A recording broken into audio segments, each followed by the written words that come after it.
Awesome. So thanks for having me here today. I'm excited to be here. So my name's Brianna Blaser. I am a white cisgendered woman with straight brown hair. And behind me, you'll see a bunch of my kids' artwork. So we're going to talk a little bit about accessibility and universal design of conferences. But I wanted to tell you a little bit about my background and where I'm coming from with this presentation. So I work at the University of Washington.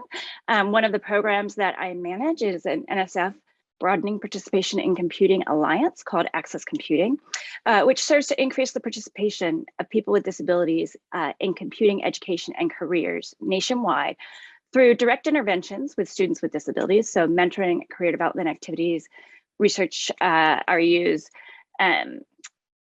mentoring, I already said that, travel to conferences and funding for tutoring. So a bunch of work with students, but then we also work on kind of the institutional transformation side of the piece. So working directly with educators and employers about how can they make their computer science department, their computing organization more welcoming and accessible to people with disabilities. So we have a lot of resources related to this on our website, which is uw.edu/accesscomputing.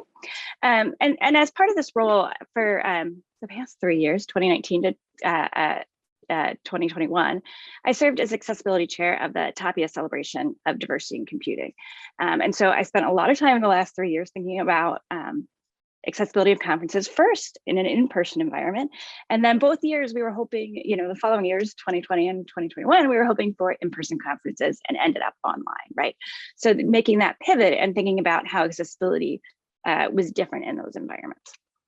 So I'm going to talk a little bit today about two approaches to access. I'm going to talk a little bit about establishing that accessibility chair role within a conference environment. Talk a little bit about preparation and steps conferences can take towards universal design, some event guidelines and evaluation, and some resources that we have. So that is what we're going to talk about. So what are we thinking about when we're thinking about an inclusive environment? We want an environment where everyone who meets the requirements with or without accommodations is encouraged to participate, that they feel welcome and that they're fully engaged in accessible and inclusive environments and activities, right? So, this may mean a variety of things. And there are two different ways that folks with disabilities might get access. And none of this is going to be surprising to many of the folks in this audience, right? Because we've been talking about accessibility. You've been sitting in a conference that's thinking about accessibility and universal design for the past little more than a day. So, but again, when we're thinking about accommodations, we're thinking about adjusting an existing product or environment for a specific person. So this might be creating accessible documents. This might be captioning videos. This might be sign language interpreters. And again, captioning videos can also be done as a means of universal design. We'll talk about that in a minute. But if you're captioning it for the sake of one person who is, say, in a course at a university, because otherwise it was an uncaptioned video, then we would see that as an accommodation. But we also like to think a lot about universal design, right? And so the Center for Universal Design at North Carolina State University defines universal design as the design of products and environments to be usable by all people to the greatest extent possible without the need for adaptation or specialized design, right? And so the kind of prototypical example of this is the curb cut on the sidewalk, right? So without the curb cut, people who are using a wheelchair couldn't get up onto the curb. And there's a picture we use a lot in our presentations, and it's from the University of Washington daily newspaper from years and years ago. I'm not sure what year, but it's a picture of a man in a wheelchair, and it says on the back of his wheelchair, cut the curbs, get me off the streets, right? But there are all kinds of other folks that benefit from having those curb cuts, right? It's also people who may be pushing a stroller, carrying a suitcase behind them, rolling a suitcase, folks using a walker. There's a variety of folks that can benefit from that curb cut.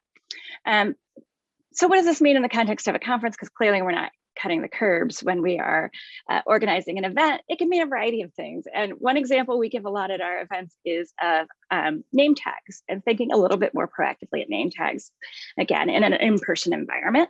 So there's a picture on this screen of a name tag that was from an event. And you'll see that the first name is really big, so that perhaps somebody with low vision can read that. And you can read it from farther away, right? You don't have to get right up on the person. Pronouns are on there too, right? Because again, that benefits multiple people and makes the conference more welcoming and accessible. They are always double-sided. How often are you at a conference and they flip over and then you're in this awkward situation? But there's also multiple ways you can use it, right? So this is not as apparent perhaps, but there's the lanyard, right? Which a lot of folks like to use, but there's also a clip if you want to, use the little clippy clip. And then there's also a safety pin, right? So you've got different options for how you're going to utilize that name tag. Another example we give all the time is about captioning, right? And so this is another great example of universal design for events and meetings, right? So we know that folks who are deaf or hard of hearing will benefit from the use of captions on a video, but we also know other folks benefit from it, right? And this is both videos and meetings, right? Folks who may not be able to hear the audio, right, obviously. But there's also research that says that English language learners benefit from captions, that folks in a noisy or noiseless location are gonna benefit from those captions. It can be useful, sorry, my cat is meowing at me, never interrupts, but it can be useful when you have a slow internet connection, when you wanna know the spelling of words, when you need to find content quickly. And I'll tell you myself, I use captions frequently. When I just wasn't listening for a second, I tuned out and then I'm like, oh, wait a minute, let me go back to the captions and see what somebody said, or what was the noun they started the sentence with? So we just have them on all the time in our meetings in my office. And I find when I'm in other people's meetings where they don't have the automatic captions turned on, I'm like, oh, I really use these a lot. I didn't realize how much I use them. So again, another aspect of universal design. So what does this mean in the context of a conference, right? And unfortunately, I think we've all had the experience where there are a lot of conferences that are not thinking about accessibility, that are not thinking about universal design. And so there's nobody taking on this role, right? And so frequently when I've sent students to conferences, they'll have an experience where they register for the conference, they maybe request an accommodation, and then they never hear anything. And they hope to show up and have what they need in place when they get there, right? That's kind of a horrible experience, particularly as somebody with anxiety. That would bring me so much anxiety showing up and hoping that I could get what I need. So having somebody who is responsible for ensuring that the event is accessible and is advocating for people with disabilities is really important. So, one thing for a conference to think about is naming a chair or a committee that is responsible for accessibility, and then figuring out what their role is, right? They should be actively engaged in infrastructure decisions. So as you're choosing a hotel, if it's an in-person environment, as you're choosing a platform, if it's an online environment, making sure that this person is engaged so that it is an accessible environment, right? And engaging diverse people with disabilities, right, on that committee, particularly in the early years, when you're first establishing guidelines and policies for the conference, ensuring that diverse voices are being heard, because we don't expect every person to be an expert on every disability, of course. So what would the role of an accessibility chair be? In a conference? It could be taking steps toward universal design, and we'll talk about what some of those might be in a minute. It might be thinking about accessibility within IT. And so you're thinking in this environment, not only about websites, but any apps or platforms you might be using, submissions websites and the review process, right? If you're requiring folks to submit PDFs, is that PDF accessible if one of your reviewers uses a screen reader? You might be establishing presentation guidelines and communicating those with presenters and ensuring that they're actually following those guidelines that you're establishing. And so all of this too leads towards creating cultural change where within that community, folks are taking these steps to be more welcoming and inclusive, right? And then the last thing is responding to accommodation requests. And I always make sure to say this, because folks are going to request the accommodations. And then of course you need to make sure to arrange for any of them, particularly things like sign language interpreters and human captioners take lead time to arrange. But also making sure that the person with a disability, again, knows that they're going to have their needs met when they get there. Because as I said, I hear too often that folks just don't get that sort of communication to know that they're actually going to get what they need when they get there. Okay, so what kind of preparation are we going to think about before the conferences? Developing and sharing accessibility guidelines, making it clear how to request accommodations. So, right, this might be in the registration form, but you might also have an email address where folks can email and get information.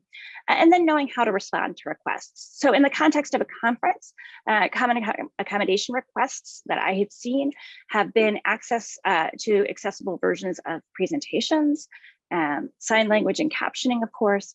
Some folks like the automatic captioning tools and will request those. And again, those are not sufficient for many people who rely on captions, which is why you would use a human captioner. An accessible venue is an important one, making sure that things like buffet tables can be reached from a seated position. The other thing that we see a lot is folks in an in-person conference who might need a sighted guide to get through a venue or an exhibit hall.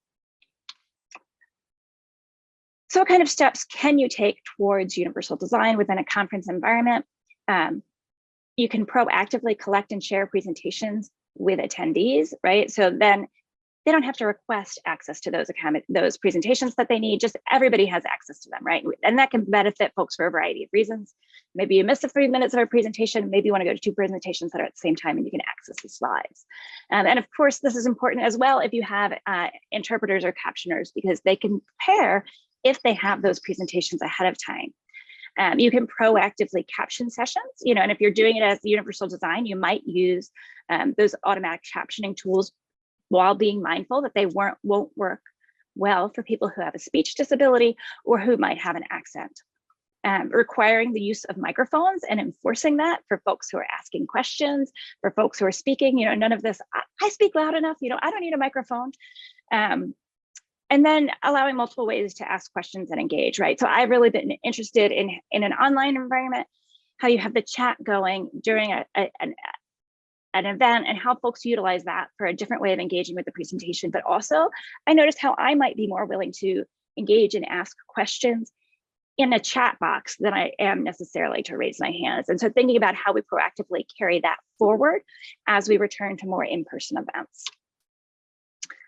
And what are we thinking about when we're thinking about in-person events too? Again, like I said, a wheelchair accessible space, adequate light can be an issue, microphones, and of course there's a cost to providing microphones for presenters and for Q&A sessions. And then accommodating food restrictions, right? This is a disability related issue for many folks, and they may rely on well-labeled buffets to make sure that they can eat safely. And that's of course incredibly important when you're in person at an event. And I won't belabor too much of this in the interest of time, but thinking again and establishing guidelines about presentation materials. So some things that we've seen this week about high contrast color schemes, using large fonts, keeping text brief and graphics simple, using more than color coding to communicate information, and ensuring that folks are proactively captioning videos that they may be showing in the context of a presentation. And again, encouraging folks to think about the delivery of their presentation. So using multiple methods of instruction. So that might be, in an online environment, using polls, breakout sessions, chat, speaking all the content on your slides. And I am gonna keep moving along in the interest of time. But again, some of these are things that are just standard accessible presentation guidelines that we don't talk about a lot in the context of conferences. And then afterwards, making sure that you're actually gathering feedback about accessibility. So on the evaluation, are you asking folks about whether the meeting was accessible to them? And you might want to spell out that you're asking about disability related accessibility, because otherwise folks who are not part of the disability community often don't understand that question. And using what you learned to make adjustments to future meetings, making adjustments to your leadership on accessibility down the road. So I just wanted to mention some of our resources. We have tons of resources related to universal design and accessibility and universal design of online meetings and in-person events on our website, which again is uw.edu/accesscomputing. We run a variety of community practices where we discuss topics like this. If you're interested in joining, you can email me. And my email address is blaser@uw.edu, blaser@uw.edu. And I just also wanted to put a plug in for ACM's SIG Access group, which has really great online and in-person conference accessibility resources at their website, which is SIGAccess, SIGACCESS.org. And that's it.